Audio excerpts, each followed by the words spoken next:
training for so long, and opening day is, I would say when we get the word, I think it was like 10 hours from now when we got word. So it was definitely some little bit of confusion. We didn't know what was really going on. I think I told you that, the game was postponed or something like that, but we were all figuring out details, and but we were just waiting. I think it was just more of a confusion, and kind of, once we got word of what happened, there was some little bit of disappointment, but at the same time, we were fortunate enough, because in the past, at least the, season didn't get canceled. I mean, that's the worst case scenario. Just a couple games got postponed, and, the season is still going on, and we're still all together and ready to play baseball. Right. Thanks. Your next question comes from Tim Healy. Hey, JD. Rojas was telling us yesterday about how the Mets have been polling you guys or sending out a survey to see who wants a COVID vaccine when they're available to you guys. Do you have any sense of like what the attitude is toward that in the clubhouse, if guys want it or if they don't, or what the sentiment is? Yeah, that's been going around, I don't know, for maybe a day or two. I don't know if that many guys have been talking about it, just because of the events that have occurred over the last 24 hours. We're kind of, more focused on baseball and this topic of opening day and everything, and being all excitement, vaccinations. I know I'm trying to be sensitive to the general public, and to the family and friends out there. But at the same time, I think it's kind of just been a topic right now that's been kind of in the works or whatnot. I don't really know the attitude or what, guys or their personal decisions, if they want to get vaccinated or not. I think some of the details are going around in text messages and stuff like that, of trying to figure out who wants what and who doesn't want what. But I think it's kind of just in the works right now. I don't really know the details or any guy's personal preference. Gotcha. And if you're comfortable saying, are you planning on getting it when it's available to you, or no? You know what? I really don't know. I haven't even really thought about it. I've been so focused on baseball and getting ready for the season. I've been, concentrating on getting at bats, getting my swing right, getting ready for defense. So I really don't really know. It's a personal preference for me. Hasn't really crossed my mind. Again, this topic has kind of come up over the last, couple of days. So with us moving from, Florida to DC and all here the last couple of days, I really just haven't really sat down and really thought about it. Got it. Thank you. Yeah. Next question comes from Andy Martino. Hey, JD, you talked about briefly what you're doing as a hitter over the next couple of days, but is there any challenge? I think it's pretty clear what the challenge is for a pitcher when they're set off the routine, but for a hitter, like you come out of spring training ready, you've had your at-bats, you expect to open in a day or two. Are you worried about sort of cooling off from that sense of being ready for the season? And is there any way to guard against that? Yeah, no, it's definitely, something that we need to be able to be in control of. But I think Rojas has been doing a good job with the us hitters getting live ABs, or at least seeing guys from our bullpen, just kind of tracking in situations, stuff like that, getting in the box, seeing pitches. But for me personally, I knew we had 2 or 3 days off in between that stint of being here in DC. And I know DC had their own protocols. We weren't able to, walk around the city or do anything like that. So I ended up actually getting a VR kind of Oculus thing, the Win Reality Baseball. So I'm able to get some, not necessarily live ABs, but just see mentally kind of locked in and stuff like that in the hotel room. And I know some guys got that as well. So we're kind of learning from last year, and trying to adapt and kind of learning from our situations, and then kind of, executing and staying ready and staying locked in a way to make that kind of adjustment of getting that VR. How does that work? Do you have a bat in your hand and you're seeing pitching? We got like some kind of big old goggles and a controller. There's no bat or anything like that. But it's, every pitcher or close to every pitcher on the Nationals right now kind of logged into this kind of app that we're able to select pitches and pitch locations, and then pitch recognition and stuff like that. We're able to kind of sit there for, 20 minutes and see 100 pitches from Max Scherzer, but not take a swing in a way. Interesting. Thanks. Interesting. Yeah. Your next question comes from Dave Lennon. Hi, JD. Just with the vaccination thing, I know you said you've had a lot of baseball stuff to think about. I mean, MLB has really kind of incentivized teams to get vaccinated just because if you guys get to 85%, you can have more of a normal operation as far as going out and, not having to restrict yourselves as much. You guys have probably talked about that part, I would imagine. I mean, I don't know, does it put guys, you mentioned it's a personal decision. Now you have kind of personal versus, that other incentive. Does that make it tougher or easier, or how can you? Not really. Yeah. We're a pretty close knit group of guys. I know a lot of guys aren't really, getting the itch to really go out and, kind of, I don't know, mingle, or I would say outdoor dining or stuff like that, or go to bars or go to restaurants and have that kind of normal lifestyle where, we're so focused on baseball right now and getting ready for the season. I know that is kind of an incentive if you were to take a step back and think about it. But again, I think a lot more answers are going to be made, or a lot of opinions are going to be made here in the next week or so, because there's so much going on right now. But I'm, again, trying to be sensitive to the family and friends, and especially the loved ones that were been passed and taken by the virus. But at the same time, I know it's a personal preference and everybody has their own choice of doing so. Thanks, Shitty.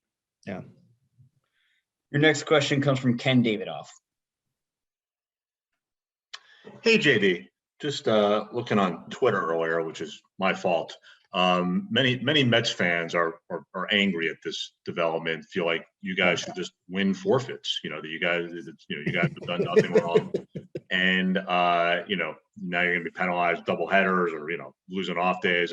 Is there any sense of that either from you or from your team? I mean, it would be nice to walk out of here with 3 wins right there. That'd be pretty cool. But no, it is. I mean, again, what I said before, it could happen to anybody. I think being in the situation of traveling from Florida to here, I think that was kind of the exposure. Again, I'm just spitballing, but again, it could happen to anybody. It could happen to us. It could have happened to another team. And I feel for the Nationals over there that happened to him. It happened to them last year, and then it happened to them again this year. So I know nobody really wants to be in this situation, and nobody really wants to be that guy that gets it and then has that guy spread it. So it is disappointing, especially, you are so looking forward to opening day and those emotions and everything, especially the fans, especially with stadiums opening up and, people wanting to come in and experience a baseball game again and just see their team on the field. So I feel their disappointment. A lot of us are, we had our emotions going on. I woke up at 9 a.m. on opening day. I was ready to go. Had breakfast, had coffee. I was already doing my scouting reports, everything. And so then I got the word at like 10, 11 o'clock. So it was definitely a punch to the stomach, but it is what it is. For us guys, we're just, again, staying locked in, staying ready to go. And if we have to make up those gains later on down the road, then so be it. We'll grind it out and we'll try to get those 3 wins. Thank you, JD. JD, thank you very much for your time this afternoon. No problem.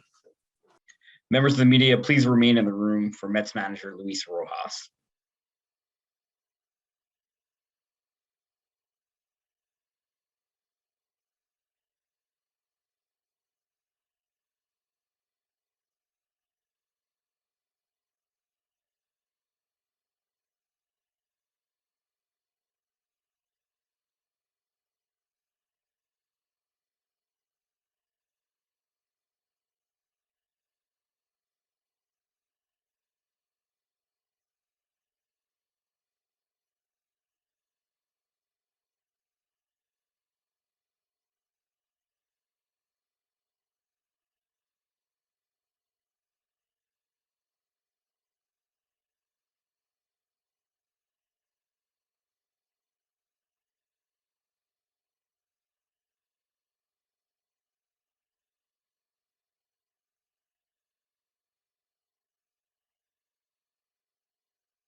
Luis, thank you very much for taking the time today.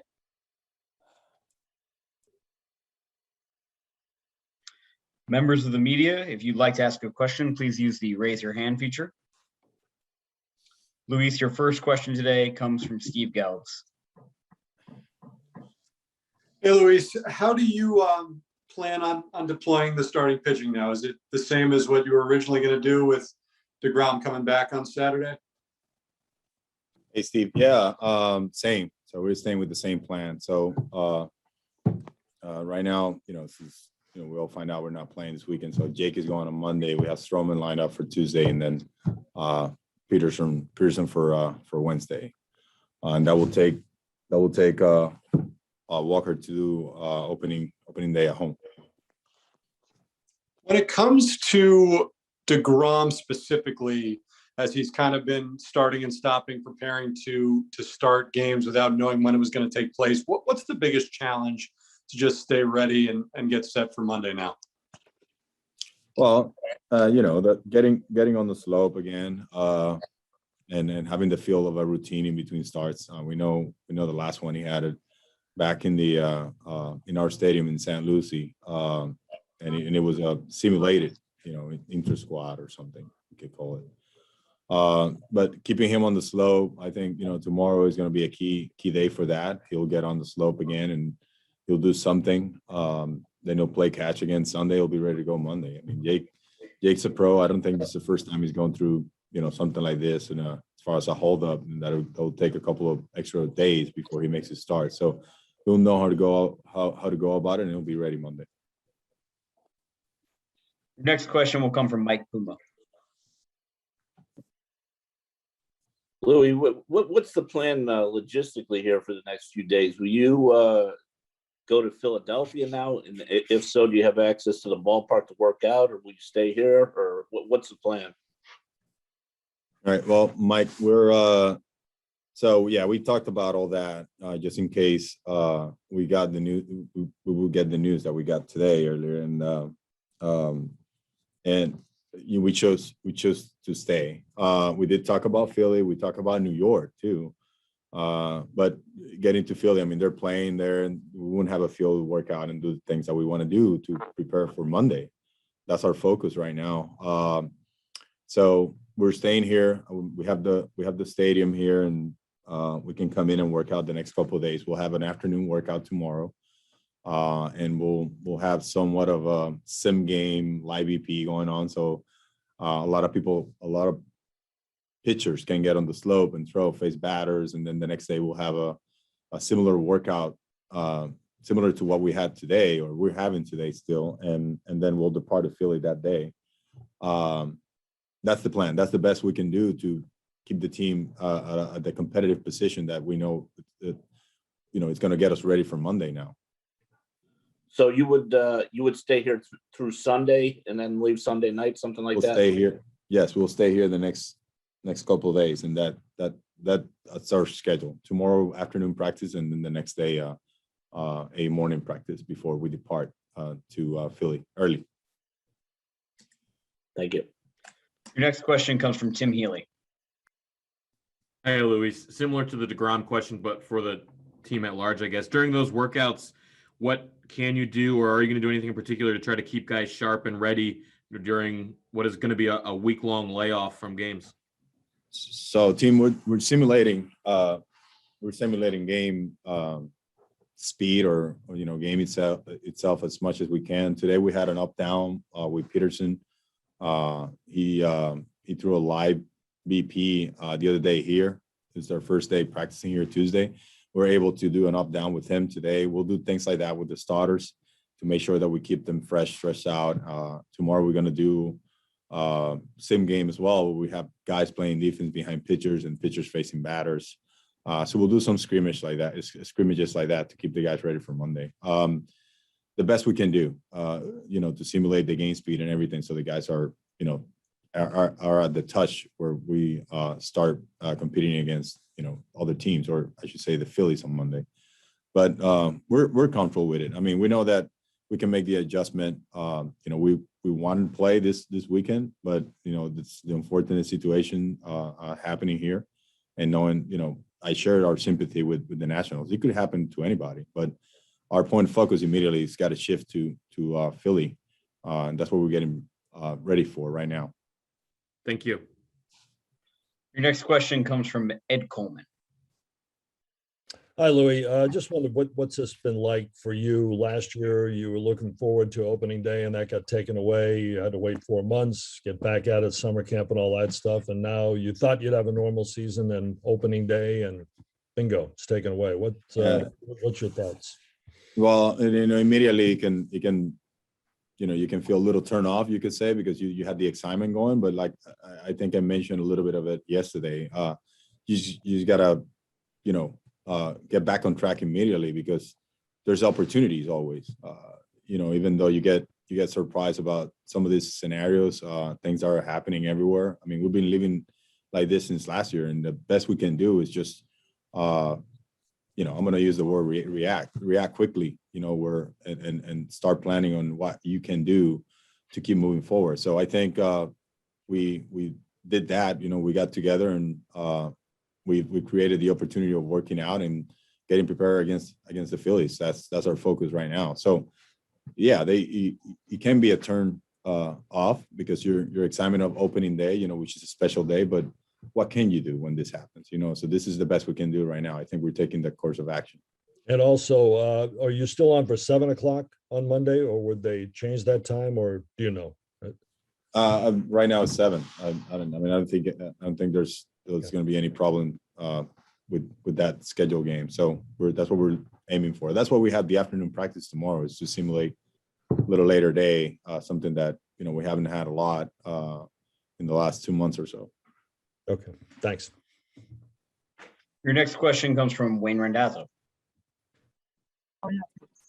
Hey, Louis, what is your understanding on why Washington was not forced to use players who have tested negative, or any players from their alternate side or a taxi squad? Well, first of all, is the uncertainty. I mean, what you do in this type of case, I mean, you have the positive, and the team travel with the positive, and you start doing the contact tracing, and then there's more positives popping up. I think the close contacts start being more and more. So that's when I think you take the measures they've taken, because it could lead into a bigger outbreak if we forced to play a game. And I think they're doing the right thing, with the MLB protocols, that everything they put together. I think he just puts everyone in a safe position, and I think that's what's happening here. So that's my understanding of what's going on. I think they handled it the right way, after they got their first positive, and that's why it leads to today, and that's why it leads to the series not being played, just because the uncertainties and everyone being safe here, including us as the opposing team. So, that's where my understanding is of it. I think they've done what's right after having the case. Your next question comes from Anthony Giacomo. Hey, Luis, just to clarify on the pitching, your original plan had been to bring back Jake for Game 5. You can do that again now. That's still the plan? Well, we can do it again. We just haven't talked about it, with him. Now with this in between start, different routine that we're doing, because we want him to be ready for Monday. We just gonna have to go and check with him if he's gonna be able to do it. But the first 4 days, I can share with you guys that we'll go through Walker. Got it. Thank you. Your next question comes from Disha Thozar.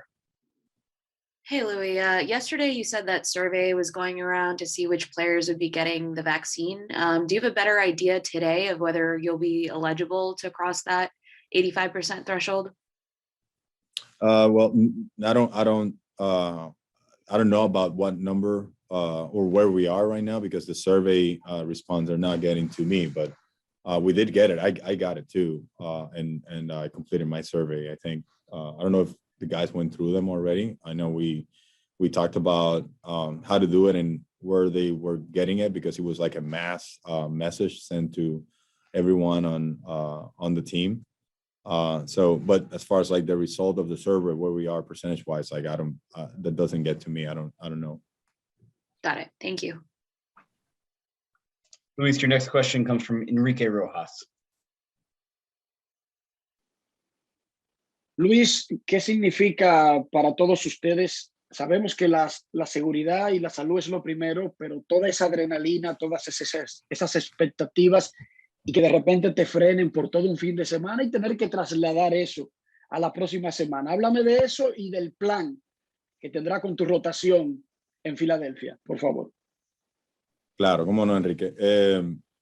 Bueno, primero que todo, nosotros sabemos lo emocionante que es el día inaugural. Nosotros todos estamos bastante emocionados. Hemos tenido muchas conversaciones, una reunión también sobre lo emocionado que estábamos por empezar la temporada y lo preparado que nos sentimos. Que esto pasara, se puede decir que un poquito de, vamos a decir, de frustración, pero no tan grande, porque nos tenemos que recuperar, ¿no? Tenemos que seguir trabajando. ¿Qué podemos nosotros controlar ahora mismo? Lo que podemos controlar es que vamos a jugar una serie contra Filadelfia empezando el lunes, entonces nosotros tenemos que seguir preparándonos. Ya yo creo que pasamos la parte emotiva de cuando no pudimos jugar y esa emoción del primer día no estuvo. Yo pienso que ya nosotros sobrepasamos eso y el enfoque está en el lunes con Filadelfia. Y la rotación va a ser la misma hasta ahora, hasta el día 4 puedo dar, porque nosotros teníamos intención de traer a DeGrom luego del día libre, o sea, el sexto día. Pero ahora mismo vamos DeGrom, Stroman, Peterson y Walker, los primeros 4 días. Los primeros 3 ahí contra Filadelfia y el cuarto, que es el día de apertura en Nueva York contra los Marlins.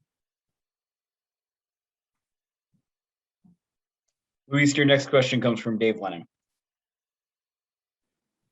Hey, Luis. I know you're still doing the survey process with the vaccine, but as far as the New York eligibility, I mean, it's not open to everyone yet. Obviously, over 30, which you have a lot of your team is under 30, obviously.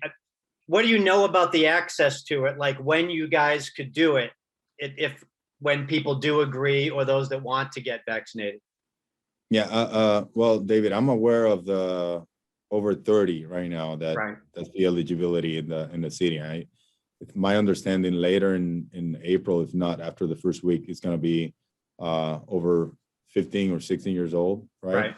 So I think a lot of guys are aware, but as far as like the date on when we will be getting the vaccine, I don't know. I know that the survey is to know a number to know how many supplies the vaccines we need.